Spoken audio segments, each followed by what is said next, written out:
Cette vidéo présente la notion d'arbre et de structure DOM en HTML et l'utilisation de cette structure DOM en JavaScript. Alors en pratique, la structure DOM est le moyen standard d'opérer des modifications sur la page HTML, que ce soit des modifications structurelles ou bien des modifications de contenu ou encore des modifications de forme. Alors qu'est-ce que c'est que DOM? C'est un modèle de documents qui sont représentés par des arbres. Alors d'abord, il faut bien comprendre qu'un document HTML, c'est un arbre.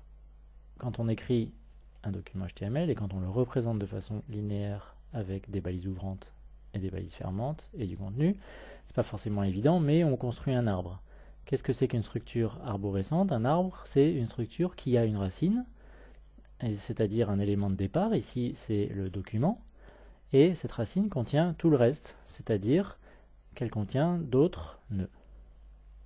Chaque nœud a des enfants, par exemple ici l'élément body a un enfant A et un enfant H1, et chaque nœud a un parent, par exemple toujours l'élément body a pour parent l'élément HTML.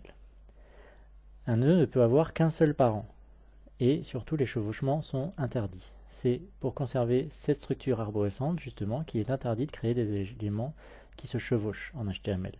Par exemple, il est interdit de créer un élément A dont l'ouverture est à l'intérieur d'un élément B et la fermeture à l'extérieur de cet élément B. C'est impossible car on aurait un chevauchement et on n'aurait plus cette structure arborescente. Faire du JavaScript, en pratique, c'est manipuler cet arbre HTML en utilisant le modèle DOM. DOM, c'est un ensemble d'attributs et de propriétés associés aux nœuds qui permettent de se déplacer dans l'arbre, de modifier les nœuds et puis même de modifier la structure. Alors, par exemple, partons du principe que X c'est un nœud, alors tout son contenu HTML est dans la propriété x.innerHTML. Le nom du nœud, c'est-à-dire le nom des balises qui ont créé l'élément, c'est x.nodename. Son type, c'est x.nodetype, qui a une valeur entière. Donc on verra dans la diapo suivante de quoi il s'agit. Ensuite, on a des propriétés, celles qui sont en bleu ici, qui permettent de se déplacer dans l'arbre. Alors on a x.parentNode pour récupérer le nœud parent de l'élément courant, x.childNodes pour récupérer la liste de tous les nœuds enfants, x.firstChild c'est le premier enfant, x.lastChild c'est le dernier enfant, x.previousSibling c'est le frère précédent, c'est-à-dire que c'est l'élément qui a le même parent, mais juste avant l'élément courant. x.nextSibling, c'est le frère suivant. Et puis enfin, x.attribute, ça permet de récupérer la liste des attributs. Et enfin, on a x.style, ici en vert, qui contient toutes les informations de style, avec des propriétés de style qui correspondent aux propriétés CSS. On va voir ça dans quelques minutes. Donc je reviens sur l'attribut nodetype. Voici toutes les valeurs que peut prendre l'attribut nodetype d'un élément, de 1 à 12, avec les constantes associées. Bien sûr, je vous conseille d'utiliser ces constantes, comme dans n'importe quel langage de programmation. Pour la clarté du code, on utilise des constantes avec un nom explicite. On peut donc savoir, grâce à nodetype, que le nœud courant est un élément, ou bien un attribut, ou bien du texte, ou bien une entité, ou bien le document lui-même, etc. On voit qu'on peut absolument tout analyser en DOM grâce à cet arbre DOM, y compris par exemple les commentaires. C'est pas forcément d'une utilité folle d'analyser les commentaires, mais on peut le faire. Alors, voyons maintenant comment on se déplace dans la structure arborescente. Pour accéder à un nœud particulier, on peut jouer à partir de l'élément body, c'est-à-dire le plus grand élément de contenu de la page, qui s'appelle tout simplement document.body. Et ensuite, on peut se déplacer avec les éléments qu'on a déjà vus, donc parentNode, childNodes, previousSibling, et tout ça de façon récursive. On peut parfaitement parcourir tout l'arbre, soit en largeur d'abord, soit en longueur d'abord. Vous connaissez les algorithmes associés. Mais on a aussi des moyens un peu plus rapides de faire des choses courantes. Alors d'abord, si on a donné un identifiant unique à l'élément, avec l'attribut ID, dans la balise ouvrante, à ce moment-là, on peut récupérer directement cet élément grâce à la commande document.getElementById. Donc là, on comprend tout l'intérêt de faire en sorte que les identifiants soient uniques dans une même page web.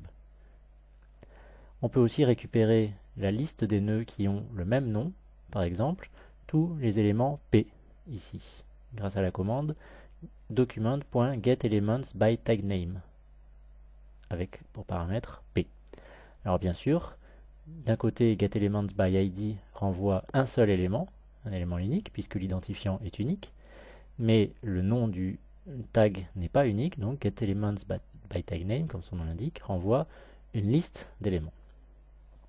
Alors malheureusement, il y a quelque chose qu'on aimerait bien pouvoir utiliser, c'est quelque chose qui permet de récupérer par classe, puisque on a vu que la classe était aussi un attribut important, mais ça n'existe pas. GetElementsByClass en JavaScript standard, ça n'existe pas. Ça permettrait de récupérer tous les éléments de la même classe, mais ce manque est corrigé dans la librairie jQuery, qui sera l'objet d'ailleurs d'un autre cours. Alors pour récupérer ou bien pour modifier le contenu d'un élément, on a déjà vu qu'il y avait la propriété InnerHTML, qui contient l'intégralité du code HTML d'un élément, y compris les enfants bien sûr. On a aussi InnerText et TextContent qui sont à peu près équivalents. Ça permet de renvoyer le texte seulement et non plus le code HTML. Alors InnerText c'est pour Internet Explorer seulement, et puis pour tous les autres navigateurs c'est TextContent, et également pour Internet Explorer depuis la version 9. Alors enfin, c'est un peu plus compliqué, mais on a aussi la propriété nodeValue qui fonctionne uniquement pour envoyer le texte et uniquement si le nœud courant est un nœud textuel. Donc il faut faire le test du type du nœud avant d'utiliser la propriété nodeValue. Et puis on a également accès aux attributs de forme de chaque élément avec la propriété style d'une balise à laquelle on ajoute le nom de la propriété CSS.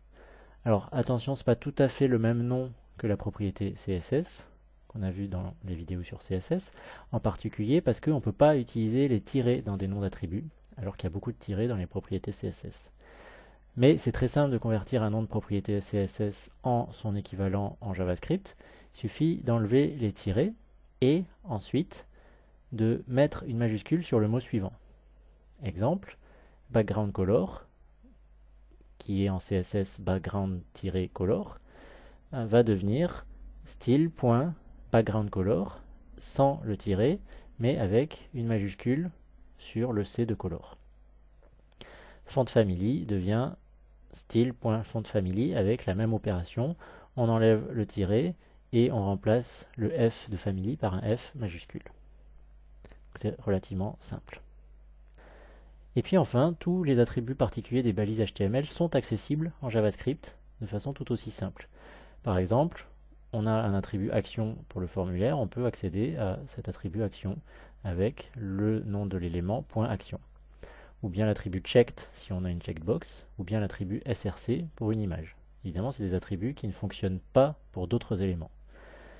Et puis on a aussi des fonctions particulières comme deletRow par exemple pour effacer la ligne d'une table. Alors ici, deletRow de 2, ça veut dire que j'efface la ligne numéro 2 d'une table. Ou bien submit pour simuler la soumission d'un formulaire. Et puis pour conclure, voici comment on peut complètement supprimer ou ajouter un élément, ce qui achèvera de vous prouver qu'on peut absolument tout modifier dans une page HTML avec JavaScript. On peut ajouter, enlever, déplacer des gros blocs de texte ou des images. Bref, on peut modifier complètement la structure. On enlève un nœud avec la fonction removeChild, qui est une méthode de l'objet parent de celui qu'on veut supprimer. Puis on peut créer un élément avec createElement. À l'intérieur, on peut ajouter n'importe quel code en jouant avec la propriété InnerHTML. Et puis on fait appendChild pour ajouter le nœud. Et enfin, on peut cloner un nœud, c'est-à-dire en faire une copie complète, la modifier éventuellement et puis l'insérer ailleurs. Alors attention quand même, quand on crée ou qu'on modifie le contenu d'un élément, en particulier quand on ajoute des informations en provenance d'une saisie d'un utilisateur ou bien d'un fichier externe par exemple, il y a des précautions à prendre pour la sécurité du site. Ça sera le sujet d'un autre cours, mais ce qu'on peut dire dans un premier temps, c'est qu'il faut savoir qu'il faut passer par un petit processus pour s'assurer qu'on a rendu les données externes inoffensives afin de les insérer dans une base de données par exemple ou bien sur une page web. Et bien voilà qui conclut cette vidéo sur la structure arborescente et sur DOM. On a donc vu qu'on pouvait absolument tout modifier dans un document HTML en JavaScript, même les commentaires, qu'on pouvait parcourir et manipuler l'arbre DOM, mais bien sûr, il y a une condition à tout ça, c'est que le document HTML initial soit bien formé, c'est-à-dire qu'il forme effectivement un arbre analysable. Donc la première condition, c'est que quand vous créez votre HTML, il faut qu'il soit bien formé, il ne faut pas qu'il y ait d'erreur de syntaxe, et en particulier, il ne faut pas qu'il y ait de chevauchement entre les balises.